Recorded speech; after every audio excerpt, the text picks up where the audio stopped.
মৰিগাঁও ধৰমটোলৰ শ্ৰী শ্ৰী বিষ্ণু মন্দিৰত বিগত বৰ্ষসমূহৰ দৰেই এই বছৰো মাঘী পূৰ্ণিমাৰ দিনা তিনিদিনীয়াকৈ অনুষ্ঠিত হৈছে শ্ৰী শ্ৰী বিষ্ণু মেলা।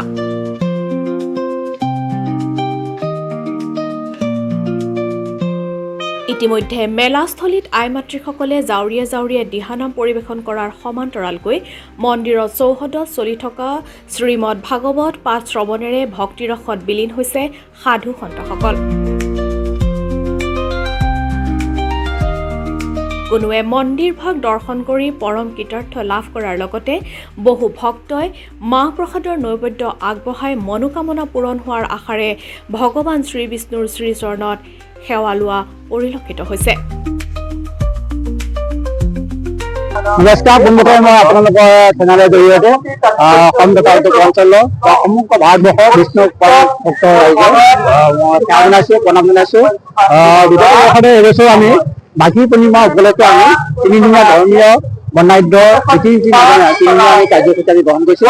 আজি আমাৰ দ্বিতীয় দিন। যোৱাকালি আমাৰ ৰাতিপুৱা আমাৰ স্থানীয় যিসমূহ গাঁও আছিল, সেই গাঁওসমূহৰ নামঘৰৰ পৰা আমাৰ ৰাইজে গায়কসকলে আমাৰ ভাগৱত আমাৰ উৎসাচন কৰি আমাৰ মূল মন্দিৰলৈ আমাৰ আগত স্থাপন কৰিলে। তেওঁলোকে ভাগৱত ৰাখিছে, আমাৰ অহা লৈ যাব।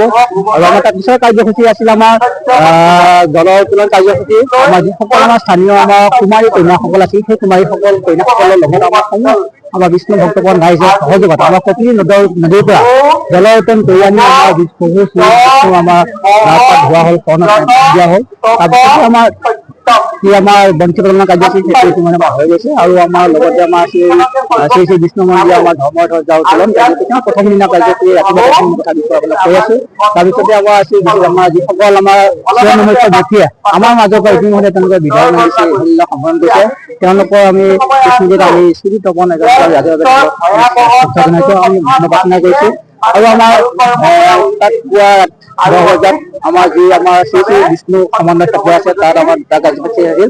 তাত আমাৰ 34তম বৰ্ষ এই 34তম বৰ্ষ আমাৰ শ্ৰী শ্ৰী বিষ্ণু মহোৎসৱ উদযাপনৰ আমাৰ যি পতাকা উত্তোলন আমাৰ কৰা হৈছিল, তাৰ সমান্তৰালভাৱে আমাৰ তাতে আমি সমগ্ৰ বিষ্ণুসকলে আমাৰ মন্দিৰত আহি ৰাতিপুৱা সকলোৱে গৈ আমি আমাৰ তাত আমি ভাৰতৰত্ন সুধাকৰণ ডক্টৰ ভূপেন হাজৰিকা গ'লে আৰু আমাৰ শিল্পী আমাৰ জুবিন গাৰ্গলৈ আমি আজি তাত সন্মানিত কৰিলে।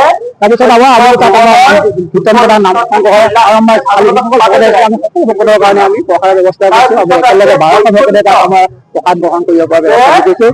অগণন ভক্ত কালি সমাগম হৈছে, সকলোকে আমি আদৰণি জনাইছোঁ, স্মৰণ জনাইছোঁ। আজি আমাৰ দ্বিতীয় দিনৰ কাৰ্যসূচী। আমাৰ আমাৰ ইয়াত যোৱাকালিৰ পৰা আমাৰ ভাগৱত চলি আছে। আজি ভাগৱত চলি আছে। আপোনালোকে দেখিছে, আপোনালোকে বহুত অগণন ভক্ত হৈছে। সন্ধিয়া সময়তো আহি ইয়াত গৈ আছেহি। আৰু আমাৰ তাত কীৰ্তন পৰ্যায় ৰাতিপুৱা ঠিক 11 বজাৰ পৰা আমাৰ নাম কীৰ্তন চলি আছে, নাম চলি আছে। আৰু আজি আমাৰ ৰাতিলৈকে আমাৰ নাম চলিব। অহাকালি আমাৰ তৃতীয় তথা অন্তিম দিন। এই তৃতীয় অন্তিম দিনা আমাৰ এটা অৱহিত ভাগৱত চলিয়ে থাকিব। আৰু আমাৰ মন্দিৰত আমাৰ ভক্তসকলে সেৱা পূজা কৰিয়ে আছে প্ৰভুৰ চৰণত।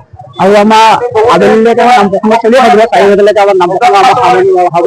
আৰু সন্ধিয়া ঠিক 9 বজাৰ লগে লগে আমাৰ অন্তিম দিন আমাৰ স্থানীয় যিসকল কলা কৌশলী আছে, আমাৰ দক্ষিণ ধৰ্মটোলৈ আমাৰ 3জন নাট্যগোষ্ঠী নাট্যদলে কালি অংকীয়া নাট ভাওনা কৰিব।